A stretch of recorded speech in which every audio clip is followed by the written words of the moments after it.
నమస్తే. నేను అన్నపూర్ణ మామిళ్ళపల్లి విజయవాడ రోజులు అనే శీర్షికలో ఈరోజు మీకు వెజిటబుల్ బిర్యానీ చేసి చూపిద్దాం అనుకుంటున్నాను.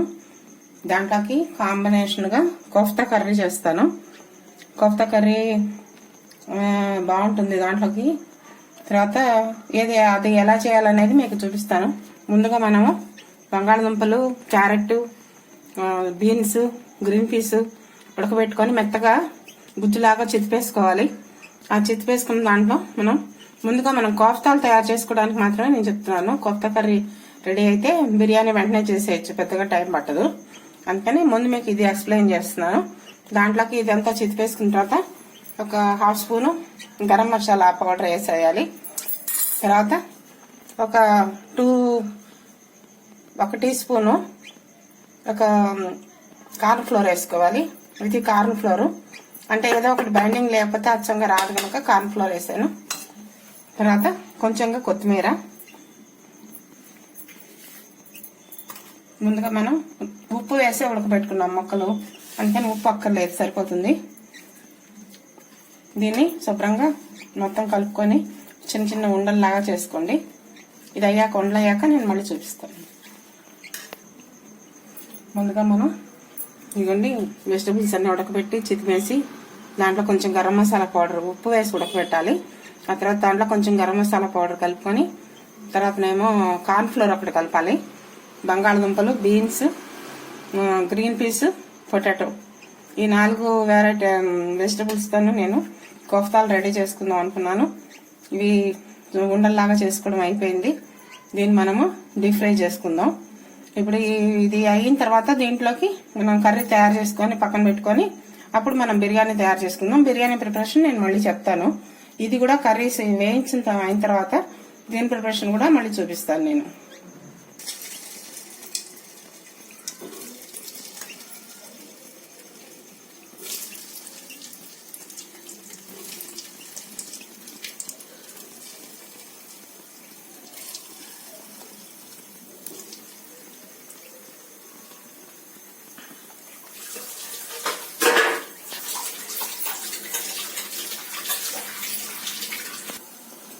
ఇదిగోండి వెజిటబుల్స్తో తయారు చేసినటువంటి బాల్స్ కోఫ్తాలు రెడీ అయిపోయాయి, వేగిపోయాయి, గోల్డెన్ బ్రౌన్ కలర్లోకి వచ్చాయి. అంతా మనము తీసేసుకోవచ్చు. దీన్ని మనము బిర్యానీలో నంచుకునే కర్రీలో యాడ్ చేసుకుందాం. ఏం చేయాలనేది నేను మీకు చూపిస్తాను. ఒక నిమిషం. నేను ముందుగానే మసాలా దినుసులన్నీ కలిపి మిక్స్ చేసి పిండి చేసి ఉంచుకున్నాను. దీంట్లో 2 టీ స్పూన్స్ ధనియాలు, ఒక వెల్లుల్లిపాయ, కొంచెం పెద్ద సైజు వెల్లుల్లిపాయ ఒకటి, ఒక 1 ఇంచ్ సైజులో అల్లం ముక్క, తర్వాత ధనియాలు, లవంగాలు ఒక 10, లవంగం మొగ్గ ఒక 4 రెబ్బలు, తర్వాత సోంపు ఒక హాఫ్ స్పూను, తర్వాత జాజిపత్రి ఒక రెమ్మ వేసి మొత్తం కలిపి చెక్క ఒక చిన్న ముక్క వేసాను. ఒక 1 ఇంచ్ ముక్క చెక్క చేసి ఇవన్నీ కలిపి ఇలాగా పేస్ట్గా రుబ్బి పెట్టుకున్నాను. ఇప్పుడు దీన్ని మనం ఆ బాండీలో నూనె కాగుతుంది కదా, ఆ నూనె కాగుతుంది దాంట్లో ఇదేమో ఆనియన్ పేస్ట్ అన్నమాట. ఈ ఆనియన్ పేస్ట్, తర్వాత టమాటా పేస్ట్, టమాటాలు ఒక 4 టమాటాలు మిక్సీలో వేసుకొని టమాటా ప్యూరీ తయారు చేసుకున్నాను. ఈ ఆనియన్ ఒక మీడియం సైజ్ ఆనియన్ని మిక్స్ చేసి ఈ పేస్ట్ లాగా చేసుకున్నాను. ఇందులోకి కొంచెంగా మంచి పచ్చిమిరపకాయలు, కొంచెంగా కొత్తిమీర వేసుకొని కర్రీ తయారవుతుంది. ముందుగా మనం ఈ మసాలాని ఒక హాఫ్ స్పూను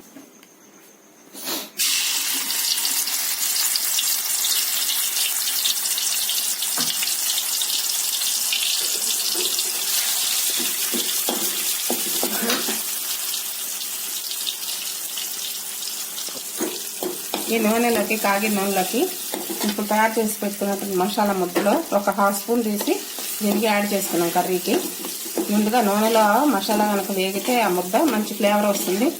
వెల్లుల్లిపాయలు, అల్లం, ధనియాలు, మరాఠా మొగ్గ, తర్వాత లవంగం మొగ్గ, లవంగాలు, యాలక్కాయలు అన్నీ కలిపి, సోంపు అన్నీ కలిపి తయారు చేసుకున్న పేస్ట్ మీకు చూపించాను కదా ఇందాక, ఇదే ఆ పేస్ట్.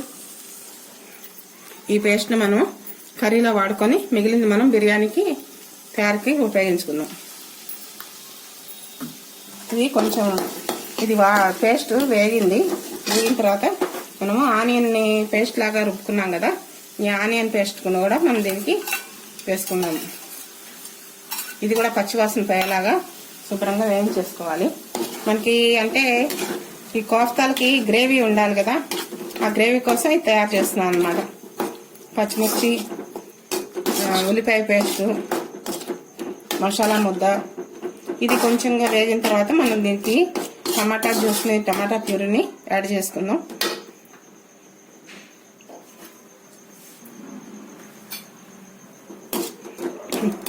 ఇది తినడానికి చాలా బాగుంటుంది.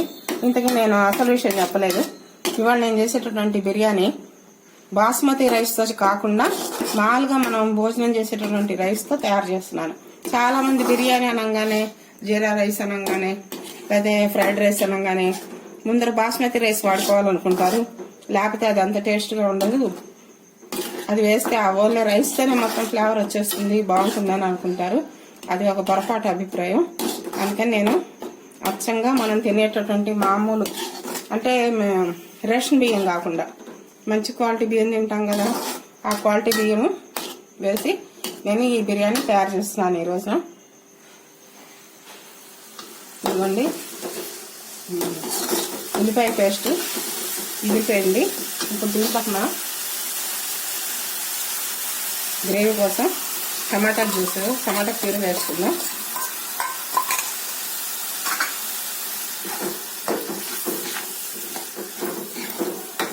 ఇది కూడా టమాటా జ్యూస్ కూడా కొంచెం మనకి పచ్చివాసన పోయేలాగా వేయించుకుంటే దాంట్లోకి మనం ఇప్పుడు ఈ కోఫ్తాలు వేసి జాయిన్ చేసుకోవచ్చు.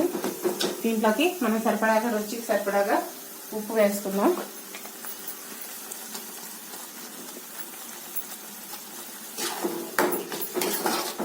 ఏదైనా మీడియం ఫ్లేమ్లో చేసుకోండి. ఏది మాడకుండా చక్కగా రుచిగా కావాల్సినంత మాత్రంగానే ఉడికిపోయి సరిపోయేటట్టుగా వస్తుంది.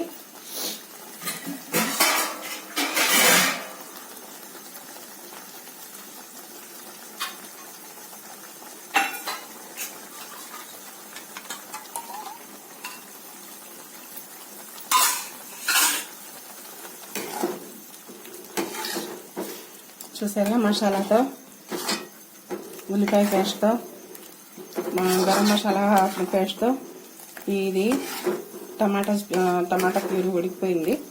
ఇది చక్కగా మంచి దమ్మలాడుతూ బ్రహ్మాండమైన వాసన వస్తుంది. మనం ఇలాంటి వంటలు చేసినప్పుడు మన ఇంట్లో చేసుకుంటే చుట్టుపక్కల 10 మందిలకు వాసన వస్తుంది అన్నమాట. మనం పర్ఫెక్ట్గా కనుక మనం అవి వేయాల్సినవన్నీ పాళ్ళు వేసి చేసుకున్నట్టయితే అంత బాగా కుదురుతుంది. అందుకని ఇది వితౌట్ బాస్మతి రైస్తో చేస్తున్నటువంటి బిర్యానీ అన్నమాట. బిర్యానీలోకి ప్రస్తుతం మనం కూర మాత్రమే చేస్తున్నాం. ఎందుకంటే ఇందాక వేయించినటువంటి కోఫ్తాలు ఉన్నాయి కదా, అవి దీనికి యాడ్ చేస్తున్నాను. దాంట్లో అవి ఉడకాలి, కొంచెం సేపు ఉడికితే ఆ మసాలా వాసన అంతా కూడా దానికి పడుతుంది అన్నమాట, బాగుంటుంది.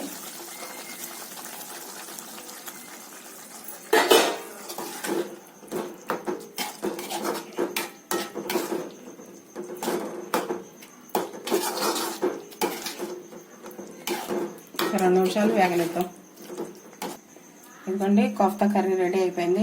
కోఫ్తాల్లో మనం టమాటా ప్యూరీ, ఆనియన్ జ్యూస్ అన్నీ వేసి తయారు చేసాము. ఇప్పుడు ముందుగా మన బిర్యానీ కంటే ముందు బిర్యానీలోకి తయారైన కూర సరిపోయింది. ఇప్పుడు మనం నెక్స్ట్ బిర్యానీ చేసుకుందాం. ఎలా చేయాలో చూపిస్తాను. బాండిలోకి నూనె తీసుకోండి, దీన్ని సరిపడాగాను. దాంట్లోకి మనం వెజిటబుల్ బిర్యానీ కనుక అన్ని రకాల వెజిటబుల్స్ వేసుకోవచ్చు, మనకి అవకాశం ఉన్నంత మటుకు. ముందుగా ఆనియన్ వేసుకుందాం. ఒక మీడియం సైజు ఆనియన్ కట్ చేస్తే ఇన్ని ముక్కలు వస్తాయి.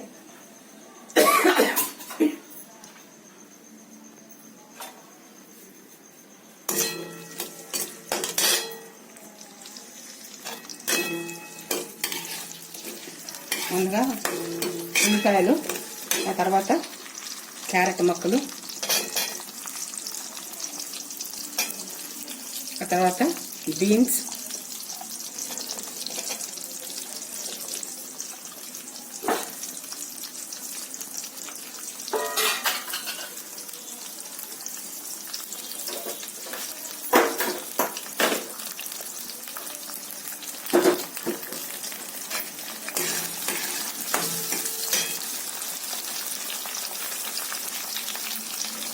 తర్వాత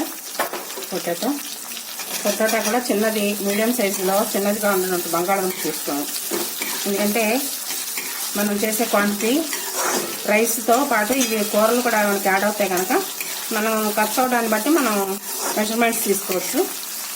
మామూలుగా ఒక మీడియం సైజు ఉల్లిపాయ, ఒక మీడియం సైజు బంగాళదుంప, ఒక చిన్న క్యారెట్, అలాగే 4-5 బీన్స్ ముక్కలుగా చేసుకోవడం. తర్వాత ఇవన్నీ 4-5 పచ్చిమిరపకాయలు నిలువుగా ఇలా చీలికలు చేసుకొని దాంట్లో వేసుకుంటే దీని కారణానికి సరిపోతుంది. ఇవి కొంచెం సేపు వేగాలి. దానికి మనం గ్రీన్ పీస్ కలుపుదాము.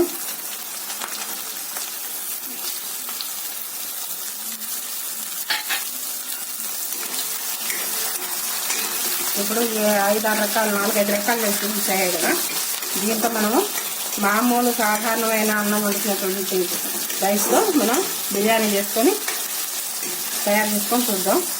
మీరందరూ కూడా అలా తయారు చేసి చూడండి, మీకు కూడా నచ్చుతుంది. అచ్చంగా బాస్మతి రైస్ తెచ్చుకోవాలి, అదే దాంతోనే వండుకోవాలి. ఏ రైస్ అయినా కానీ, ఇప్పుడు ఈ టమాటా రైస్, కొత్తిమీర రైసు, జీరా రైసు, ఇలా అన్ని రైసులు తయారు చేస్తున్నారు కదా. ఏ రైస్కైనా ఫ్రైడ్ రైస్ మనం మామూలు రైస్ వాడుకోవచ్చు. అచ్చంగా బాస్మతి రైస్ తెచ్చుకోవాలని ఏం లేదు. ఎందులో చేసినా మనం వేసే పాలు కనుక కరెక్ట్గా కనుక్కుంటే మనకి బిర్యానీ బాగా కుదురుతుంది. బిర్యానీకి కావాల్సినటువంటి ముఖ్యమైనటువంటిది ఏంటంటే మసాలా. ఇదిగోండి, ఇందాక రుబ్బిన మసాలాను కూడా దీనికి యాడ్ చేస్తున్నాను. ఇప్పుడు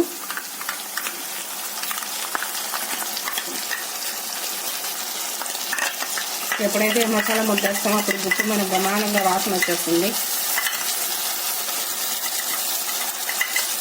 ఎందుకంటే ఇందులో అల్లము, పచ్చిమిర్చి, వెల్లుల్లిపాయలు,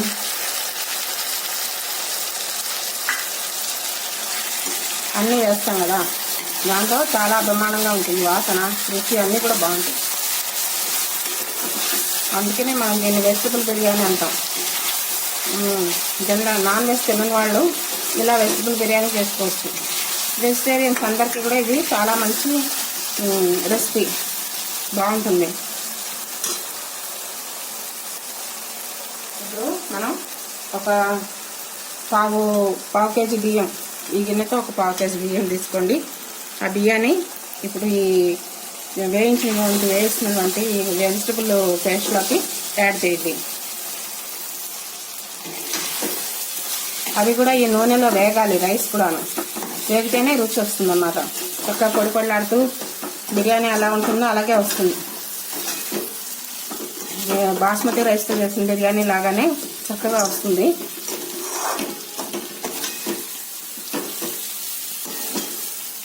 ఇది ఒక 2 నిమిషాలు వేగిన తర్వాత మనం ఇతల పక్క స్టవ్ మీద మనం వాటర్, 1 గ్లాసు బియ్యం అనుకోండి, దానికి 2.5 గ్లాసులు నీళ్ళు పోసుకోవాలి అన్నం ఉడకడానికి. ఆ నీళ్లు పక్కన స్టవ్ మీద మనం కాగబెట్టుకుంటూ ఉండాలి. ఎందుకంటే బియ్యంలో నీళ్లు పోసి, చల్లటి నీళ్లు పోసి అవి కొంచెం వేడెక్కడానికి బియ్యం నానతాయి. అలా నానకూడదు. మనం అందుకే పొడి బియ్యం వేసుకున్నాం. మనం బాస్మతి రైస్ ఏంటంటే నానబెట్టుకొని తడి బియ్యం వేసుకుంటాం. దీనికి అలా కాదు, పొడి బియ్యాన్ని చక్కగా ఈ మసాలాలో వేయించేసి, వెజిటబుల్స్ మసాలా అన్నీ ఉన్న దాంట్లో వేయించేసేసి యువతల పక్కన మనం వాటర్ హీట్ చేసుకోవాలి. ఈ హీట్ అయిన వాటర్లో మనం నీళ్లు తెల్లుకోగానే మనం వెంటనే ఈ వాటర్ని, హీట్ వాటర్ని దీంట్లోకి వేసేసుకోవాలి. వేసుకొని సరిపడాగా ఉప్పు వేసుకొని మనం మూత పెట్టుకుంటే చక్కగా బిర్యానీ ఉడికిపోతుంది.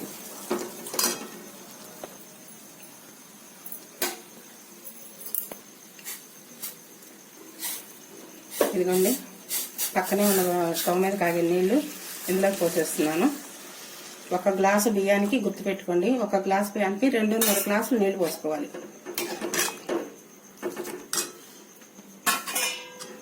ఇవి బాగా కలిపేసేయండి. అన్ని వేసిన కూర ముక్కలు మసాలా అన్నిటితో కలిపి చక్కగా కలుపుకున్న తర్వాత దాంట్లోకి ఉప్పు కూడా వేసుకోవాలి.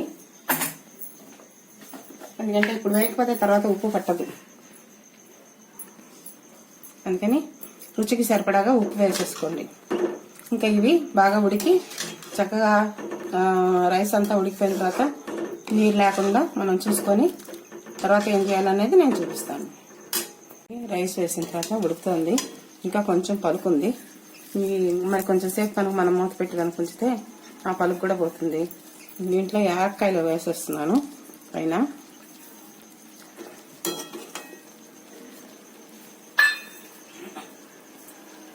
అలాగే కొత్తిమీర కూడా వేస్తున్నాను. కొంచెంగా బిర్యానీలో వేసుకున్నాము, కొత్తిమీర ఉడికితే బాగుంటుంది. తర్వాత పైన గార్నిషింగ్కి పెట్టుకోవచ్చు కావాలంటే. బిర్యానీ ఆకు, క్యారెట్ ముక్కలు, బంగాళదుంప ముక్కలు, గ్రీన్ పీస్, ఇలా వెజిటేరియన్కి బిర్యానీకి ఏం కావాలో అవన్నీ కూడా చక్కగా కనిపిస్తున్నాయి క్లియర్గా.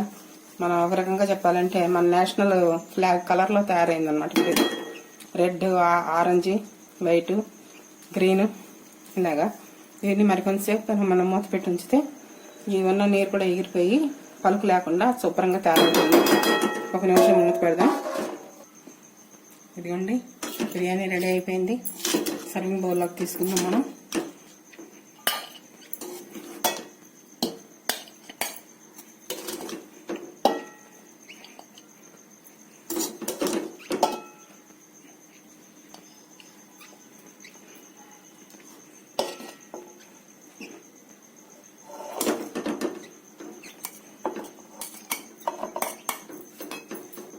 దీనికి మనం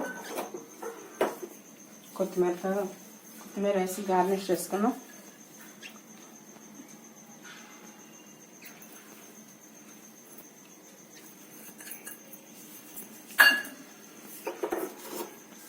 అలాగే జీడిపప్పులు కూడా వేసుకున్నాం. నెయ్యిలో వేయించి పక్కనే పెట్టుకున్న జీడిపప్పుల్ని దీని మీద దీనికి యాడ్ చేసుకున్నాం.